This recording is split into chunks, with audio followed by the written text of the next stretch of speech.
ایک دن حضور صلی اللہ تعالیٰ علیہ وسلم نے ام المومنین حضرت عائشہ صدیقہ رضی اللہ تعالیٰ عنہا سے ارشاد فرمایا،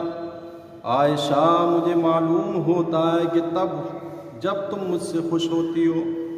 اور جب تھوڑی سی ناراض سی ہوتی ہو تب بھی مجھے معلوم ہوتا ہے کہ اب تم مجھ سے ناراض ہو۔ ام المومنین حضرت عائشہ صدیقہ رضی اللہ تعالیٰ عنہا نے عرض کیا، یا رسول اللہ وہ کیسے؟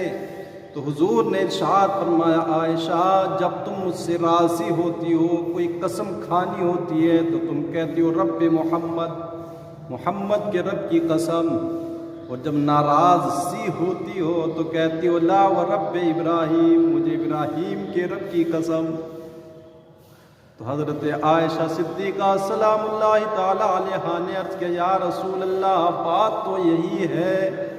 مگر میرے سرتاج ما احجر الا اسمک، حضور صرف میری زبان پر آپ کا نام نہیں ہوتا لیکن دل میں تو آپ ہی ہوتے ہیں، آپ کی ذات والا صفات کی محبت دل میں بسی ہوتی ہے، صرف آپ کا نام ہی چھوڑتی ہوں، دل میں بسیرے آپ ہی کے ہوتے ہیں۔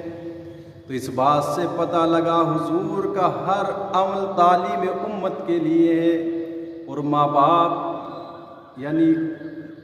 میاں بیوی میں کسی بات کو لے کر کوئی رنجش ناراضی سی ہو بھی تو صرف زبان تک ہی ہونی چاہیے، دلی محبت میں پھر بھی کوئی فرق نہیں آنا چاہیے۔